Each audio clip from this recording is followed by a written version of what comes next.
বিশ্ববিদ্যালয়ের কেন্দ্রীয় ছাত্র সংসদ নির্বাচনে বিভিন্ন প্যানেল ও প্রার্থীদের আচরণবিধি লঙ্ঘন, সে আচরণবিধি লঙ্ঘনের ব্যাপারে প্রশাসনের নিষ্ক্রিয়তা, পদক্ষেপহীনতা এবং রাকসুতে রাজশাহী বিশ্ববিদ্যালয় কেন্দ্রীয় ছাত্র সংসদ নির্বাচনে আজকে যে অপ্রীতিকর ঘটনা ঘটেছে সেটা আপনারা দেখেছেন। এই ঘটনাগুলো দেখে আসলে আমরা শঙ্কিত। আমরা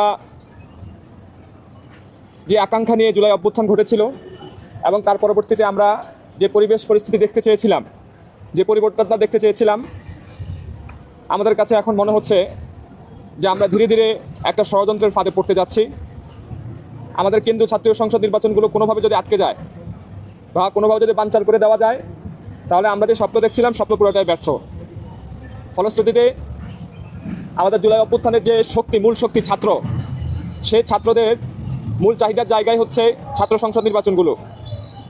আমি যদি স্পেসিফিকলি আমাদের ঢাকা বিশ্ববিদ্যালয় কেন্দ্রীয় ছাত্র সংসদ নির্বাচন নিয়ে বলি, আপনারা হয়তো ইতিমধ্যে অভিযোগ পেয়েছেন, দেখেছেন, ছাত্রদল তাদের পক্ষ থেকে অভিযোগনামা দাখিল করতে গিয়েছে প্রশাসনের কাছে, কিন্তু আমরা নিজেরা তাদেরকেও দেখেছি আচরণবিধি লঙ্ঘন করতে।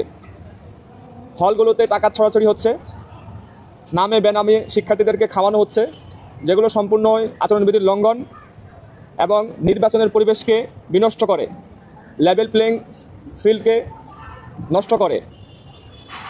কিন্তু আমাদের কাছে মনে হয়েছে যে বিশ্ববিদ্যালয় প্রশাসন যেন এগুলো সম্পর্কে কিছুই জানে না, নির্বিকার।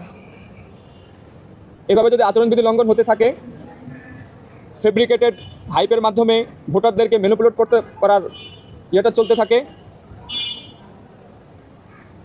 অর্থের ছড়াছড়ির মাধ্যমে ম্যানিপুলেট করার কাজটা চলতে থাকে, তাহলে আসলে স্বতন্ত্র প্যানেল বা স্বতন্ত্র প্রার্থীদের জন্য নির্বাচনের মাঠটা সুষ্ঠু থাকছে না, লেভেল থাকছে না।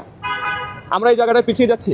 বারবার আমরা বলছি, আমরা যখন ডাকসুর জন্য আন্দোলন করেছিলাম, আপনারা জানেন গত নভেম্বর থেকে 24শে নভেম্বর থেকে ডাকসুর আন্দোলন শুরু হয়েছিল। ডাকসুর আন্দোলন যখন শুরু হয়েছিল তখন রাজনৈতিক সংগঠনগুলো ডাকসু নিয়ে হয়তো ভাবেও নাই, সবাই নির্বিকার ছিল। আমরা যখন ডাকসু নিয়ে আন্দোলন করছিলাম, আমাদেরকে বারবার হাসি দিয়ে তারা উপহাস করে বলতো যে ডাকসু হবে না, যতই করো।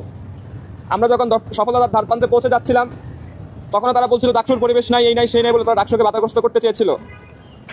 বড় বড় যতগুলো ছাত্র সংগঠন আছে, ছাত্রদল, ছাত্র শিবির কিংবা বাদশাস, তারা কেউই সেভাবে ডাকসুর জন্য আন্দোলন তো করেই নাই, খুব একটা বেশি বিবৃতি দিতেও দেখি নাই।